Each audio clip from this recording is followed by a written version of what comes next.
Green T බිව්වහම අපේ ජීවිත කාලය වැඩි වෙනවද? ඒකෙන් heart attack අඩු කරලා අපේ මොලේ ක්‍රියාකාරීත්වය වැඩි කරලා පිළිකා හැදෙන ප්‍රවණතාවය අඩු කරනවද? ඉතින් අද අපේ මාතෘකාව ග්‍රීන් ටී. අපි බලමු කොහොමද හරියටම ග්‍රීන් ටී කෝප්පයක් හදාගන්න කියලා සහ මේ ග්‍රීන් ටී වලින් අපිට ලැබෙන health benefits මොනවාද කියලා.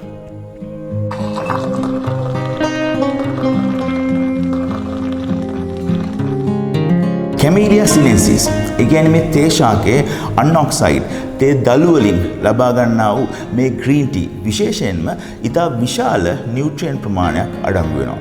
මෙහි ඇත්තටම ක්ලෝරොෆයිල්, ඒ වගේම බයෝඇක්ටිව් පොලිෆීනෝල්ස්, ඒවල ඇත්තටම ෆ්ලෙවනොයිඩ්ස්, ඒ වගේම කැටිකයින්ස් වගේ විශේෂ බයෝඇක්ටිව් සබ්ස්ටන්සස් මේ ග්‍රීන් ටී වල අඩංගු වෙලා තියෙනවා. ඇත්තටම ගොඩක් ප්‍රොසෙස් කරන්නේ නැතුව පිළිල කරගන්න මේ ග්‍රීන් ටී වල තියෙන මේ නියුට්‍රියන්ට් නිසා තමයි මේ ග්‍රීන් ටී වලට තියෙන විශේෂ හෙල්ත් බෙනිෆිට්ස් එක ලැබිලා තියෙන්නේ.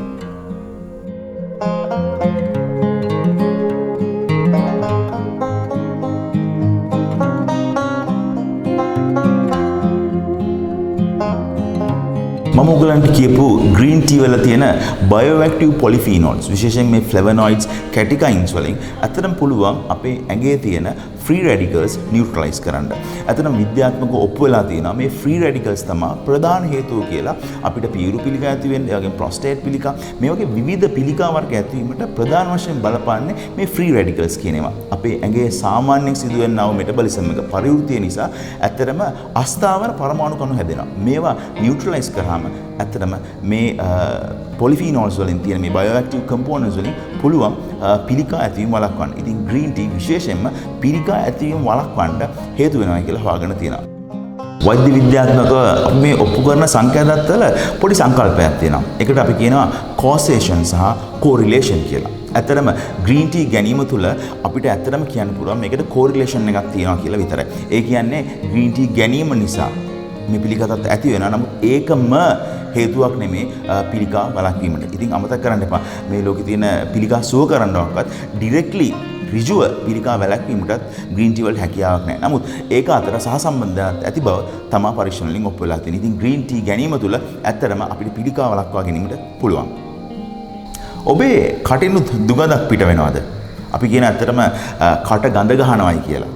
මේ වගේ වෙලාවට අපිට පුළුවන් නම් ග්‍රීන් ටී ගන්න අපේ තියෙන කටේ මේ ගඳ ගතිය අඩු වෙනවා කියලා ඔප්පු වෙලා තියෙනවා. ඒකට ප්‍රධාන වශයෙන් හේතු වෙන්නේ මම අර කලින් කියපු බයෝඇක්ටිව් කැටිකයින්ස් වලින් මුඛයේ තියෙන බැක්ටීරියා විනාශ වෙන බව ඔප්පු වෙලා තියෙනවා. ඉතින් බැක්ටීරියා මුඛෙන් අඩු වෙනකොට කටේ ප්ලාක් ඇති වෙන එක වළක්වනවා. ඒ වගේම දත් දිරායම වළක්වනවා.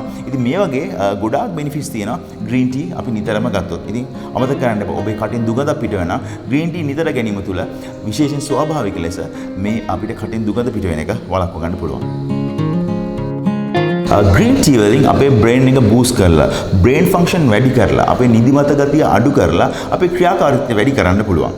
ඇත්තටම අපි කෝපි පාලනය කරන්න හුරු වෙලා ඉන්නවනම් කෝපි වල කැෆේන් ඇත්තට මිලිග්‍රෑම් 70ක් විතර තියෙනවා. මේ මිලිග්‍රෑම් 70 තියෙන කැෆේන් වලින් ගොඩාක් අයට ગેස්ට්‍රයිටිස් හැදෙන්න බලනවා, ඔළුව කැක්කුම් හැදෙන්න බලනවා, මිග්‍රේන් තියෙන මිග්‍රේන් වැඩි වෙන්න බලනවා, සමහර අයට টয়ලට් යන එක අඩු වෙනවා. අපි කියනවා කන්ස්ටිපේෂන් කියලා. මේ වගේ අතුරු ආබාධ කීපයක් තියෙනවා කෝපි කෝපයක් ගැනීම තුළ. නමුත් අපිට ග්‍රීන් ටී කෝපයක් ගන්න පුළුවන් නම් ග්‍රීන් ටී වල කැෆේන් ඇත්තටම තියෙන්නේ මිලිග්‍රෑම් 25ක් 35ක් අතර ප්‍රමාණයක්. මේකෙන් බැලන්ස් කරලා අපේ මොලේ ක්‍රියාකාරීත්වය වැඩි කරලා ඒ වගේම අපේ බ්‍රේන් ෆන්ක්ෂන් එක වැඩි කරන්න මේක උදව්වක් වෙන්න පුළුවන්. ඇත්තටම මේක උදව්වක් වෙන්න හේතු වෙන්නේ අපි කියනවා ඇමිනෝ ඇසිඩ් එකක් තියෙනවා මේ ග්‍රීන් ටී වල. අපිට ඒකට කියනවා L-theanine කියලා. මේ L-theanine නිසා කැෆීන් එකට එකතු වෙලා මේ බ්‍රේන් එකේ ෆන්ක්ෂන් එක බූස්ට් කරන්න හේතුපාදක වෙන බව හොයලා තියෙනවා. ඉතින් ඕගොල්ලොත් ආසනම් කෝපි වලින් ග්‍රීන් ටී වලට ස්විච් වෙන්න මම හිතනවා මේක තමයි හොඳම කාලේ.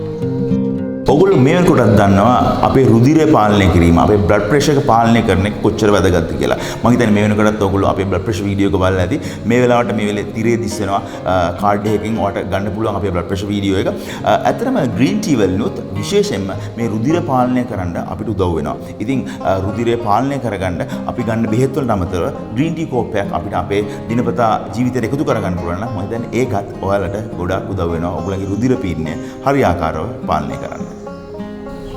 ග්‍රීන් ටී වලින් ෆැට් බර්න් කරන්න පුළුවන් බව මම හිතන්නේ ඔයගොල්ලෝ දැනටම දන්නේ නැති. අපේ බර අඩු කරගන්න, අපේ ඇඟේ තියෙන තෙල් ප්‍රමාණය අඩු කරගන්න ග්‍රීන් ටී උදව් වෙනවා. මේක විවිධ ආකාරයෙන් විද්‍යාත්මකව තහවුරු කරලා තියෙනවා. සමහර අය කියනවා තෙල් වල තියෙන ලේ සැපීම අඩු කරාම ඇඟේ තෙල් ප්‍රමාණය අඩු වෙලා අපි කෙට්ටු වෙනවා කියලා. තවත් වෙලාවකදී අපි කියනවා මේ ෆැට් ඔක්සිඩේෂන් එක නිසා. ඒ කියන්නේ තෙල් දහනය වීම නිසා අපේ ඇඟේ තියෙන තෙල් පාවිච්චි වීම වැඩි වෙනවා කියලා ග්‍රීන් ටී ගත්තාම. කුමන ආකාරයෙන් හෝ අපේ ඇඟේ තෙල් ටික අඩු වෙනවා නම් මම හිතන්නේ ඒක ඔයගලන්ට ලොකු ආරංචියක් වෙයි. නිතර ග්‍රීන් ටී ගන්න, අපේ බර අඩු කරගන්න, අපේ තෙල් පාලනය කරගන්න මේ ග්‍රීන් ටී ගැනීම අපිට ඉතාමත්ම වැදගත් වෙනවා.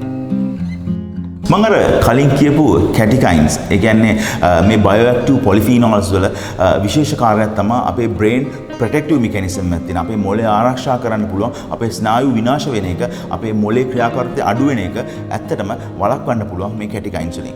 ඉතින් දීර්ඝකාලීනව අපිට ඇති වෙන මතකයේ දුර්වලතාවයන්, ඒ වගේම අපි කියන ඇල්සයිමර්ස්, අපි ඩිමෙන්ෂියා, මේ වගේ රෝග, ඒ වගේම පාකින්සන්ස් වගේ රෝග වලින් අපිට ආරක්ෂාවක් තිබෙන බව ඔප්පු වෙලා තියෙනවා මේ ග්‍රීන් ටී නිතර ගැනීම තුළ. ඉතින් මම හිතන්නේ ඔයගොල්ලන්ට ඔයගොල්ලන්ගේ මතකය දිනු කරගන්න ඕන නම්, මේ වගේ රෝග වලින් වැළකී සිටින්න නම් මම හිතන්නේ මීට වඩා තව තොරතුරු අවශ්‍ය නැහැ. ග්‍රීන් ටී බොන්න අද ඉඳලම පටන් ගන්න. ග්‍රීන් ටී විකුණන සමාගම් කියන විශේෂම දේ තමයි මේ ග්‍රීන් ටී බිව්වම අපේ ජීවිත කාලය වැඩි වෙනවා කියලා. ඒ කියන්නේ අපේ ආයු කාලය වැඩි වෙනවා කියලා. ඇත්තට මේ වෙනකොට ඉතා විශාල සමීක්ෂණ ප්‍රමාණයක් ලෝකෙ වටේ කෙරමින් පවතිනවා සහ කෙරලා තියෙනවා. සමහර අවස්ථාවල සමහර සමීක්ෂණ වලට පාටිසිපන්ට්ස් 4000ක් 5000ක් සමහරට 40000 50000 මේ වගේ ඉතා විශාල ප්‍රමාණයක් පුද්ගලයන් සහභාගී කරලා සමීක්ෂණ කරලා තියෙනවා. මේ ග්‍රීන් ටී බොන අයයි ග්‍රීන් ටී බොන්නේ නැති අයයි අපි සංසන්දනය කරලා මේගොල්ලන් ඇත්තටම ආයු කාලය වැඩි වෙනවාද කියලා හොයලා බලන්න. ඇත්තටම ඒකේ පොසිටිව් ෆැක්ටර් එකක් තිබෙන බව ඔප්පු වෙලා තියෙනවා. ඒ කියන්නේ අපි දන්නා ඇත්තටම මම කලින් කියපු දේවල් නිසා ග්‍රීන් ටී ගත්තාම බ්ලඩ් ප්‍රෙෂර් කන්ට්‍රෝල් වෙනවා. ඒ වගේම කැටිකයින් නිසා මොලේ ක්‍රියාකාරීත්වය වැඩි වෙනවා. ඒ වගේම අපේ ෆැට් බර්න් වෙනවා.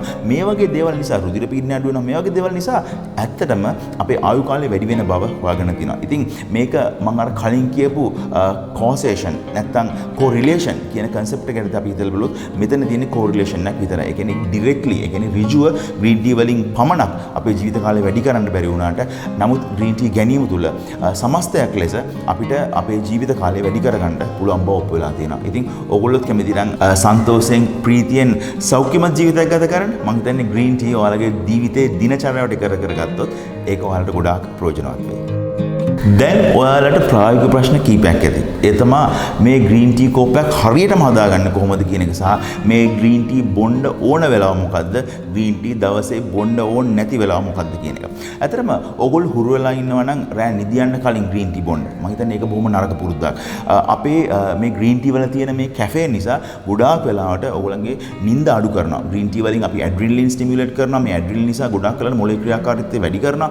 ඉතින් සමහර වෙලාවට අපිට සුවබර නිින්දක් ලැබෙන්නේ නැහැ අපි නිදියන්න කලින් ග්‍රීන් ටී බොන්න පුරුදු වුණොත්. ඉතින් හොඳම දේ තමයි උදේට ග්‍රීන් ටී කෝප්පයක් බොන එක. එහෙමත් නැත්නම් ප්‍රධාන ආහාර වේලකට පැය දෙකකට කලින් හෝ ප්‍රධාන ආහාර වේලක් ගැනීමෙන් පැය දෙකකට පසුව ග්‍රීන් ටී බිව්වයි කියලා අපේ ආහාර වේලේ තියෙන පෝෂ්‍ය සංඝටක අවශෝෂණය කිරීම අඩු වෙන්නේ නැහැ. ඒ වගේම ඔයගොල්ලෝ වර්කවුට් කරනවා නම්, මම හිතන්නේ ජිම් එකකට යනවා නම්, එහෙම නැත්නම් හවසට වොක් එකක් දාන්න නම් මේ වගේ වෙලාවකට කලින් ග්‍රීන් ටී කෝප්පයක් ගැනීමත් ඉතාමත්ම ඔයගොල්ලන්ට වැදගත් වෙයි. මොකද ඒකේ තියෙන කැෆේන් නිසා ඒක ප්‍රී වර්කවුට් එකක් හැටියට ඔයගොල්ලන්ට උදව් වෙන්න පුළුවන් ඔයගොල්ලන්ගේ ඇඟේ ක්‍රියාකාරීත්වය වැඩි කරගන්න. තවත් සුවිශේෂී කාරණාවක් මම ඔයගොල්ලන්ට කියන්න.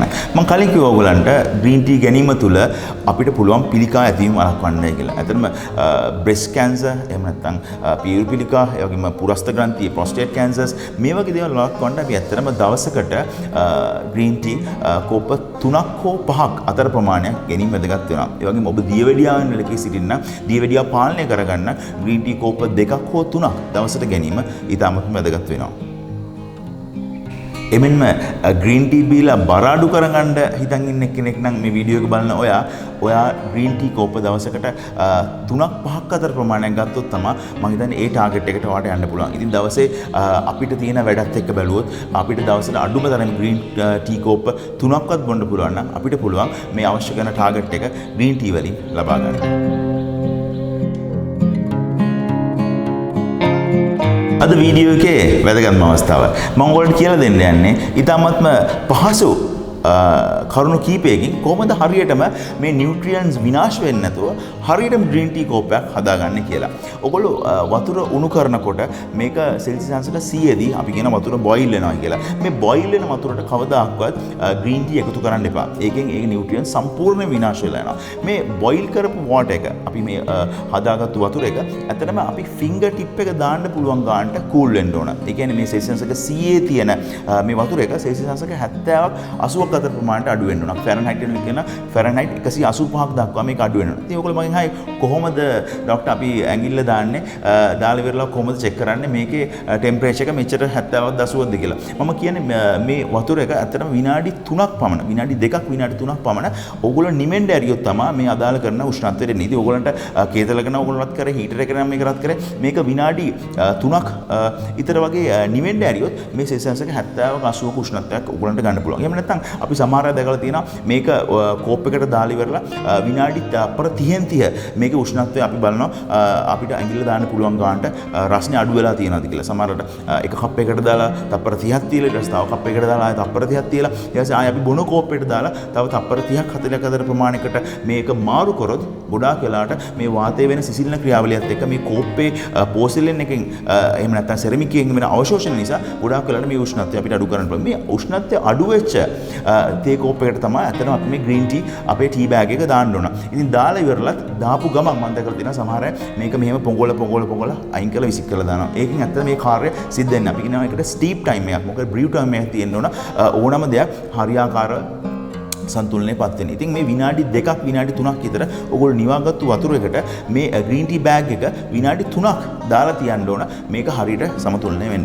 ඉතින් මේ විදිහට හදාගත්තු ග්‍රීන් ටී එකට ඔයගොල්ලන්ට පුළුවන් ලෙමන් ඇඩ් කරන්න. ඇත්තටම ලෙමන් වලින් අපේ ග්‍රීන් ටී වල තියෙන නියුට්‍රියන්ට්ස් මම අර කියපු පොලිෆීනෝල්ස්, කැටිකයින්ස්, ෆ්ලැවොනොයිඩ්ස් ඇබ්සෝර්ප්ෂන් එක ගොඩක් වැඩි කරනවා. ඉතින් මේ ස්ටෙප්ස් ටික හරියට කරොත් ඔයගොල්ලන්ට පුළුවන් හරියටම ග්‍රීන් ටී වල තියෙන නියුට්‍රියන්ට්ස් විනාශ වෙන්නේ නැතුව ග්‍රීන් ටී වල තියෙන බෙනිෆිට් එක ඔයාලට ගන්න. ඉතින් ඔයාලා තෝරන කොටත් ග්‍රීන් ටී එකක් ඒක තියෙන හොඳම බ්‍රෑන්ඩ් එකක් සිලෙක්ට් කරගන්න. අඩු ක්වොලිටි තියෙන බ්‍රෑන්ඩ්ස් පාවිච්චි කරන්න එපා. ඒ වලින් ලොකු ප්‍රයෝජනයක් හම්බෙන්නේ නැහැ. ඉතින් පොඩි මුදලක් වැඩිපුර ගියත් මේ ක්වොලිටි ග්‍රීන් ටී එකක් පාවිච්චි කිරීම තුළ මම අර කියපු හෙල්ත් බෙනිෆිට්ස් ටික ඔක්කොම ඔයාලට ලබා ගන්න පුළුවන්. ඉතින් හැමදාම මතක් කරනවා වගේ මේ වීඩියෝ එකෙන් ඔයගොල්ලෝ යමක් ඉගෙන ගත්තා නම් අලුත් දෙයක් දැනගත්තා නම් ඔයගොල්ලෝගේ යාළුවන් අතර මේ වීඩියෝ එක ෂෙයා කරන්න. ඒ වගේම හැමදාම මතක් කරනවා වගේ අපේ channel එක subscribe කරලා bell icon එක click කරලම ඉස්සරහදී අපේ වීඩියෝස් බලන්න අපිත් එක්ක එකතු වෙන්නයි කියලා ඉතාමත් ආදරෙන් ඔයගොල්ලන්ගේ ඉල්ලා සිටිනවා.